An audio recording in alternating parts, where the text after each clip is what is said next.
Vote হচ্ছে আপনার আমানত, এটা কোনো অবস্থাতেই টাকার বিনিময়ে বিক্রি করবেন না। আপনারা যারা রয়েছেন এবং আপনাদের আশেপাশে যারা রয়েছে তাদের সকলকে সতর্ক করে দিবেন, কারণ ভোট আপনার একটি ইমানি দায়িত্ব। আপনি যাকে খুশি তাকে ভোট দিবেন, তারা ভোট দিয়ে তাদের ভাগে নেওয়ার জন্য চেষ্টা করছে। এই জন্য আপনারা সতর্ক থাকবেন। এবং আপনাদের অনেকের কাছ থেকে তারা এনআইডি কার্ড নিয়েছে, আমি জানি, শুনেছি, আপনারাই বলেছেন আমাকে।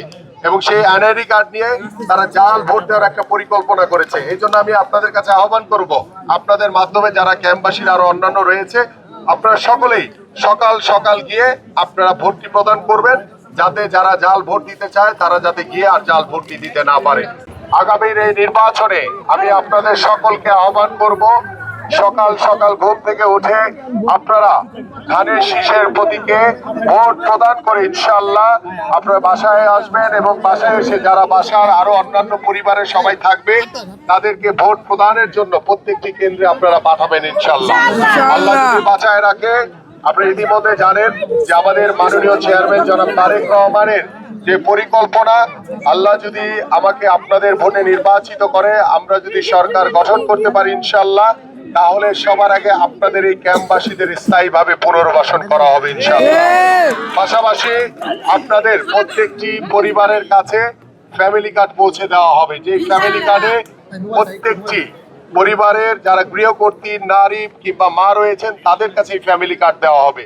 সেই ফ্যামিলি কার্ডে 2000 থেকে 2500 টাকা কিংবা সমমূল্যের 25 কেজি চাল ডাল তেল সরকারের পক্ষ থেকে, আল্লাহ যদি আমাদেরকে কবুল করে, আমরা যদি সরকার গঠন করতে পারি, সরকারের পক্ষ থেকে প্রতি মাসে ওই ঘরের গৃহকর্ত্রী মা কিংবা নারীর কাছে প্রতি মাসে বিনামূল্যে প্রত্যেকটি পরিবারের কাছে পৌঁছে দেওয়া হবে ইনশাআল্লাহ।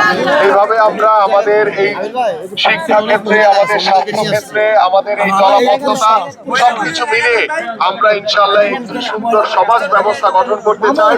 এবং আপনাদের সতর্ক থাকতে হবে, ওই যে জামাতের যিনি প্রার্থী এবং যিনি তাদের যে নেতৃবৃন্দরা রয়েছে, তারা আপনাদের ঘরে ঘরে গিয়ে টাকা দিয়ে ভোট কেনার চেষ্টা করছে।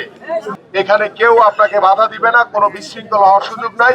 কেউ যদি কোনো উস্কানি কিংবা বিশৃঙ্খলা করার চেষ্টা করে, আল্লাহর রহমতে আমাদের নেতা কর্মীরা সতর্ক রয়েছে, আইন শৃঙ্খলা বাহিনী সতর্ক রয়েছে। আমরা সবাই মিলে দৃঢ় হাতে সেই বিশৃঙ্খলাকারীদেরকে প্রতিহত করবো ইনশাআল্লাহ। সবাই ভালো